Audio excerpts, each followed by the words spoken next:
Oke, selamat datang. Di sesi kali ini, kita bakal bongkar-bongkaran soal realita trading yang jujur aja cukup pahit. Kita akan kupas tuntas kenapa sih mayoritas orang itu gagal dan gimana caranya membangun pola pikir seorang profesional sejati supaya bisa bertahan di market. Kita mulai dari angka yang mungkin bikin kaget. Lebih dari 95% trader itu gagal. Uangnya habis.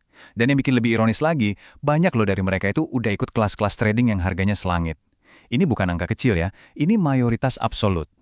Pertanyaannya jadi logis banget kan? Maksudnya di pasar itu kan pilihannya cuma dua, beli atau jual. Harusnya probabilitasnya ya 50-50, ya nggak?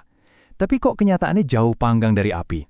Nah, coba deh kita lakukan sebuah eksperimen pemikiran sederhana untuk ngetes asumsi kita ini.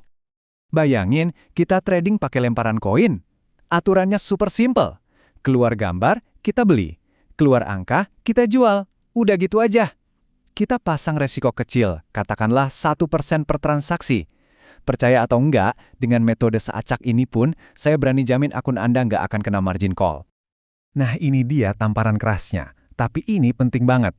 Kalau metode asal-asalan kayak lempar koin aja nggak bikin akun Anda bangkrut, tapi trading Anda yang katanya penuh analisis malah berujung margin call, artinya masalahnya bukan di market.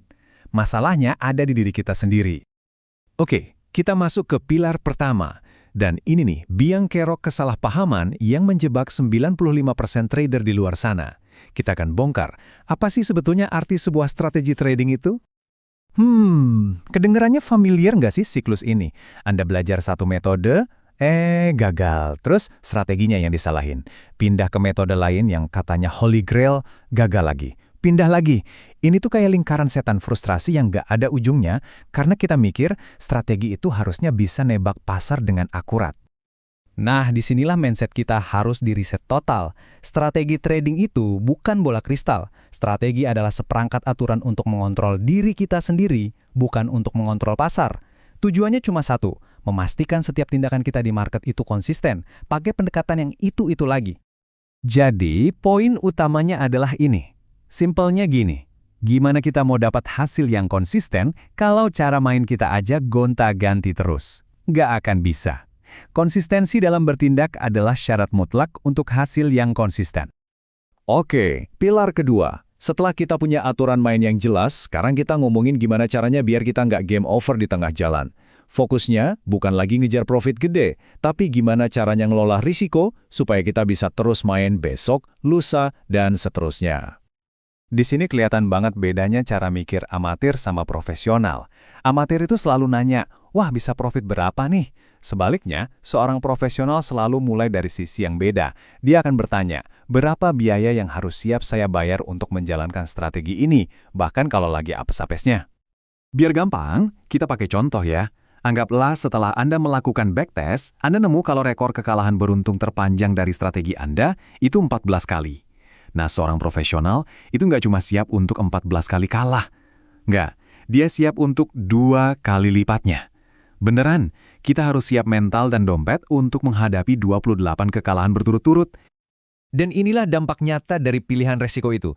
Lihat deh tabel ini.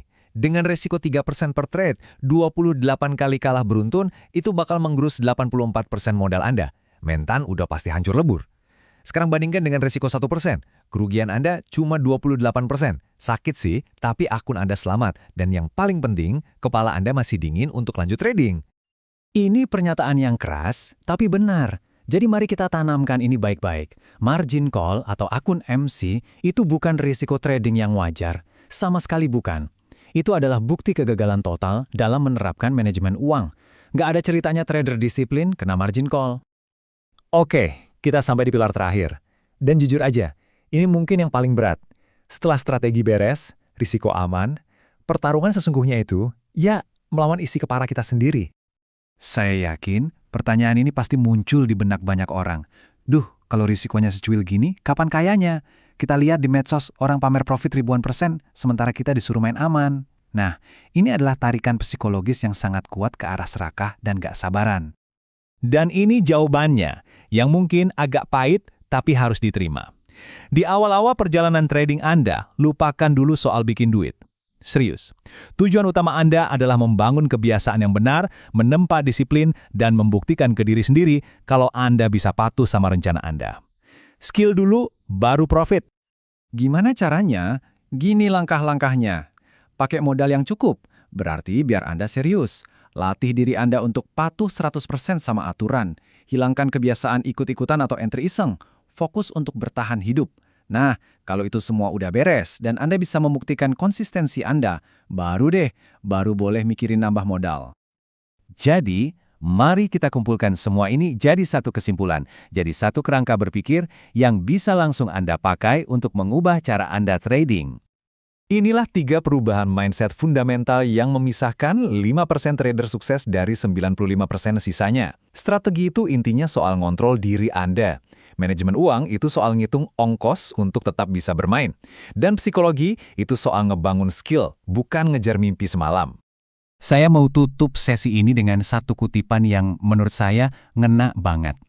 Ada jalan yang benar dan profesional dalam trading, dan ada jalan yang salah tapi populer.